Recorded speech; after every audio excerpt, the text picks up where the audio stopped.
¿Y quién va a estar? Uno de los nombres que estarán en la papeleta de este día domingo es el de la candidata o precandidata más bien, Carolina Toá, que nos acompaña hoy aquí en Matinal Nuestra Casa en su visita por la región del Biobío. ¿Cómo está? Muy bien, muchas gracias. Aquí pensando en digüeñas y en chanclas. Así quedé pegada con los digüeños. Va a tener que llevarse algo entonces de vuelta a Santiago. Sí, feliz me llevo. Bueno, adoro esos productos, la verdad. Y en Santiago no se encuentran, cuesta mucho. Es verdad, tuvo un buen desayuno acá en el mercado provisorio, sí, la vemos ahí revuelto, con huevitos revueltos. Sí. Bueno, este jueves 26 a las 0 horas termina la propaganda, termina la franja. ¿Cómo ha estado el balance a propósito de este proceso de primarias para usted? Mira, yo estoy muy satisfecha porque creo que esta primaria ha cautivado el interés. Yo ahora recorro, estoy por todos lados, ayer estuve en Valdivia, estoy acá y voy por la calle y la gente sabe que hay primaria. Y eso hace 3 semanas, hace un mes atrás no estaba para nada instalado. Y espero que eso se traduzca en que muchas personas vayan a votar, porque lo que se dirime acá va a ser muy relevante. Se dirime de alguna manera qué tipo de liderazgo va a tener la centroizquierda, pero especialmente quién va a competir con la derecha. Y eso, bueno, siempre es importante, una elección presidencial, pero esta vez es muy relevante porque en el mundo estamos viendo una ola de derecha que es bien particular. No es cualquier derecha la que estamos viendo en Chile y en todas partes. Y la decisión de si Chile se va para allá, a ese tipo de, digamos, de países que estamos viendo dirigidos por esos liderazgos, o toma la opción de un camino de centroizquierda, basado más bien en valores de profundización democrática, de crecimiento equitativo. Son miradas muy distintas y eso lo va a decidir la ciudadanía. En el caso nuestro, la candidatura la va a decidir la ciudadanía, la derecha no, fueron los partidos los que definieron los candidatos. En el caso nuestro van a ser los ciudadanos. Ahora, Carolina, Luis le comentaba y usted nos decía que estuvo desayunando huevitos revueltos en el mercado provisorio. Sí. Es provisorio aquí en Concepción. Es una de las problemáticas que tenemos en la región, entre tantas otras. El mercado también de la comuna de Talcahuano, todavía peleando ahí los recursos para poder llevar a cabo esas obras. Me gustaría preguntarle y conocer sus propuestas para la región del Biobío, pero primero partir por la descentralización, porque estas son problemáticas que muy probablemente en Santiago no se conocen. Son nuestras. Quienes las debiesen conocer son nuestras autoridades, tanto del Poder Ejecutivo, en este caso el delegado o delegada, y el gobernador también por su parte. ¿Qué opina usted respecto del rol de delegados presidenciales hasta la hora? Un rol que el gobierno del presidente Boric prometió eliminar en algún momento. Gobernador regional, ya vamos en el segundo ciclo, ¿no? Que también ha enfrentado sus problemáticas. No menores. Mira, voy a partir por el mercado. Concepción se merece tener su mercado. El mercado es, o sea, cuando uno dice el barrio cívico, es el municipio, es el gobierno regional, es la delegación, es la iglesia, la catedral, es el mercado. Esa era nuestra plaza cívica de siempre. Y en muchas ciudades, no solo en Concepción, por ejemplo en Coquimbo también hay un mercado abandonado, también está la historia de Valparaíso, hay una constante ahí. Entonces, proyectos de ese tipo que son tan relevantes, que tienen un simbolismo, que son lugares de encuentro, además son la fuente de empleo de muchas personas, pero para la ciudad es como otra de sus centros cívicos, el mercado, debieran tener un tratamiento, una respuesta con otros tiempos. Mira, este periodo hemos tenido muy arriba de la mesa este tema de la permisología, con los grandes proyectos de inversión, que es verdad, es un problema. Pero no es solamente los grandes proyectos de inversión los que se afectan con la permisología. Proyectos como el mercado también. O como, por ejemplo, un comité de vivienda que quiere hacer un loteo. Hay loteos que se demoran 10 años. O la gente que está esperando agua potable rural. Un proyecto de agua potable rural se demora entre 7 y 12 años. Entonces, necesitamos hacer un cambio en el funcionamiento del Estado para que cosas urgentes como esa tengan un tiempo de respuesta más rápido. Son demorosas por razones que se pueden entender en su historia. Porque se han ido poniendo controles, mecanismos para evitar que se haga un precio indebido, para que se chequee la legalidad, para que se vea que se cumplen con las normas ambientales, patrimoniales. Está bien, todo eso es razonable, pero no puede ser que tú vayas acumulando y acumulando y acumulando requisitos y lo sumas y lo sumas y lo sumas al punto que haces inviable el desarrollo de los proyectos. Entonces, nosotros tenemos pensado proponer al inicio del mandato una reorganización de todos estos sistemas de autorización y tramitación de los proyectos para tener tiempos de respuesta más ágiles en general. ¿Y unificarlos también? O sea, mira, lo que tenemos que hacer es que algunos hay que fusionarlos. O sea, hay cosas que tienen que chequearse por distintas leyes, hay que transformarlo en un chequeo que considere todos esos aspectos. O hay temas que hay que verificar al principio, para que no sea cosa que un proyecto avance, cuando ya lleva 3 años de tramitación, se chequea un aspecto que te hace volver a foja cero. Entonces, es hacer una mirada general de los procesos, de las distintas etapas que tienen estas aprobaciones, para hacerlas más ágiles, más ejecutivas, sin bajar los estándares. Sin bajar los estándares ni ambientales, ni de legalidad, por supuesto. Ahora, voy a la descentralización. Cuando se logró elegir a los gobernadores y gobernadoras, fue después de una batalla muy larga. O sea, se empezó a discutir cuando yo era todavía diputada, el año de la Cocoa, costó muchísimo. Y finalmente se legisló en ese aspecto, pero no hubo acuerdo en qué competencias iban a tener los gobernadores. Entonces se crearon gobernadores electos, pero sin competencia. La única competencia real que se les dejó es el manejo del Fondo Nacional de Desarrollo Regional. Entonces, la verdad es que si uno hace un proceso de descentralización, no basta con elegir la autoridad, hay que decidir qué funciones va a tener. Y mi visión de cómo debe ser la descentralización es que tenemos que mirar qué tareas están hoy día en el gobierno nacional y estarían mejor ubicadas en el gobierno regional. Yo creo, por ejemplo, todos los temas de ordenamiento territorial, sin duda, debiera haberlo el gobierno regional. Los temas de fomento productivo los debiera haber el gobierno regional. Los servicios más fuertemente ligados al territorio, por ejemplo, la organización del transporte público, las estrategias para el turismo, la gestión de los parques urbanos. Hoy día los parques urbanos más grandes, que dependen del Ministerio de Vivienda, se gestionan desde el Ministerio de Vivienda. Sería mucho mejor que eso estuviera en el gobierno regional. Y eso de la mano con entregar autonomía financiera y administrativa con responsabilidad fiscal. O sea, tú tienes más autonomía, pero al mismo tiempo te haces responsable de las cosas que haces. Esa es mi mirada de cómo avanzar en la descentralización.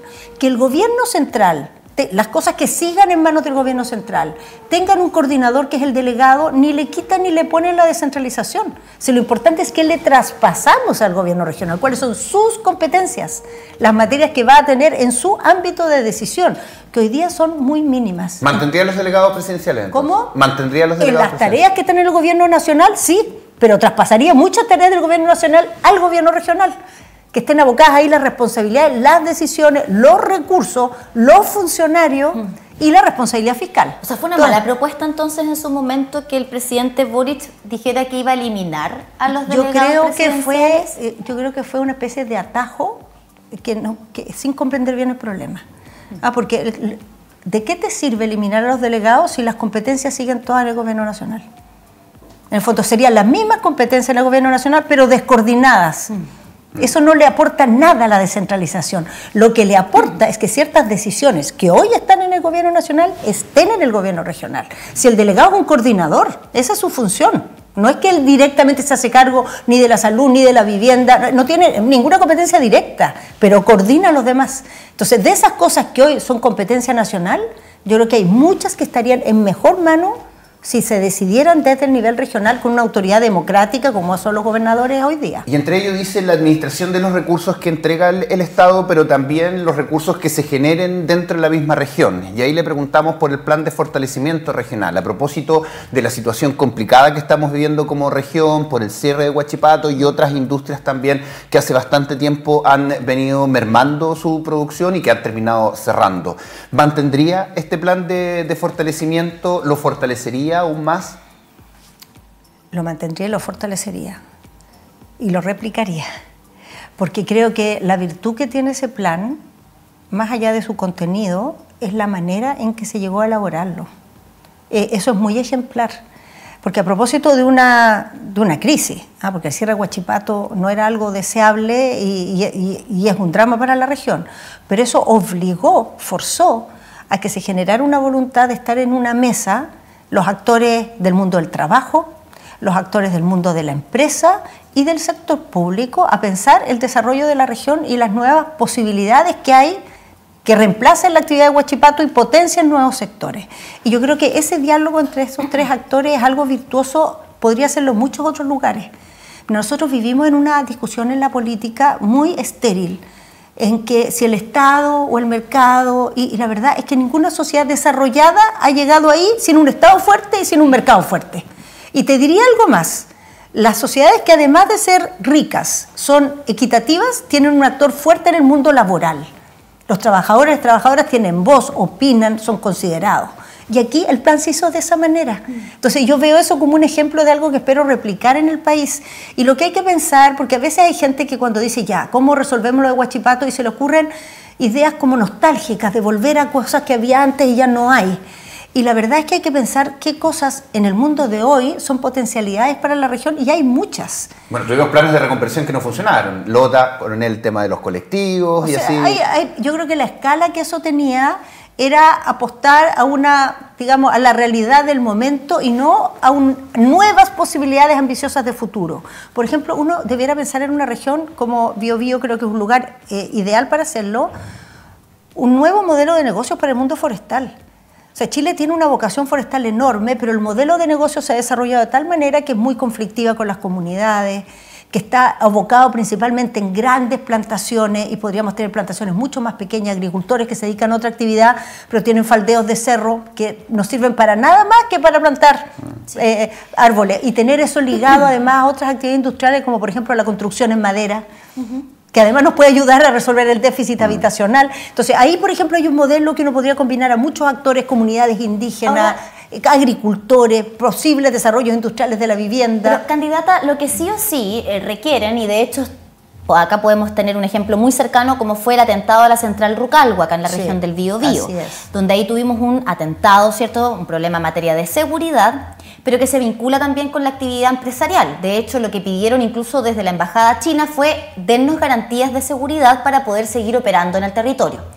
Y ahí le preguntamos, en materia de seguridad, ¿qué es lo que se hace en una región como la nuestra, que tiene 2 provincias en estado de excepción constitucional? ¿En qué se puede avanzar también para darle esas garantías no solo a los empresarios, sino que a la ciudadanía que habita el territorio? Bueno, creo que aquí es un buen ejemplo de mostrar cómo al enfrentar temas así de duros, cuando se trabaja seriamente, se suma a todas las instituciones, se entregan herramientas tecnológicas, se genera legislación apropiada, se puede avanzar. Porque la situación de violencia que hay en la zona no está en lo más mínimo resuelta, si no, no habría estado de emergencia, pero está en un punto totalmente distinto a lo que había antes del periodo que me tocó a mí ser ministra. O sea que la reducción de la violencia es más de 70%. Ahora, de vez en cuando tenemos atentados de esta gravedad, o como cuando tuvimos la muerte de los 3 carabineros, que cuando suceden cosas así de graves no hay ninguna victoria que cantar, hay que enfrentar con fuerza. Y así como se pilló a la gente que asesinó a los 3 carabineros en los Álamos, hoy día, al enfrentar el atentado a Rucalhua, tenemos un ministro de Seguridad que antes no había y una ley antiterrorista que antes no había, que le va a dar herramientas a esa fiscalía para poder investigar con muchas más herramientas intrusivas, con penas mucho más altas, con la posibilidad de castigar no solo los delitos, sino la asociación terrorista que los cometió. Entonces, hemos ido dando pasos para enfrentar cosas como esta, y la verdad es que los grupos que tienen esa agenda hoy día están más arrinconados de los que estaban hace más de una década. Desde el punto de vista policial, pero también desde el punto de vista social. O sea, yo creo que hoy día las personas que apoyan esas estrategias son mucho menos de las que hace un tiempo atrás. Y eso es una prueba de cómo trabajando serio podemos ir avanzando, y que quede un trecho, que efectivamente queda, lo que requiere es reforzar, complementar y sumar además voluntades detrás de estos esfuerzos, en lugar de...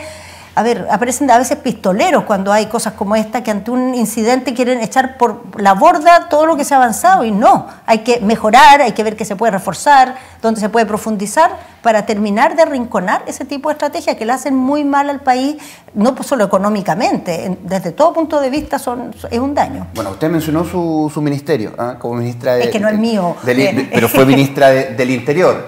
Claramente fue parte importante de esta administración, y en reiteradas ocasiones usted ha dicho y se le ha preguntado en los debates que no va a ser la continuidad de este gobierno. Y la pregunta ahí que se hacen muchos, ¿por qué se desmarca tanto de este gobierno? ¿Siente que lo ha hecho mal la actual administración? Yo no me desmarco en lo más mínimo. Yo fui parte de este gobierno y creo que ha sido la única candidata que ha defendido todas las políticas de este gobierno. Pero yo estoy compitiendo por un futuro.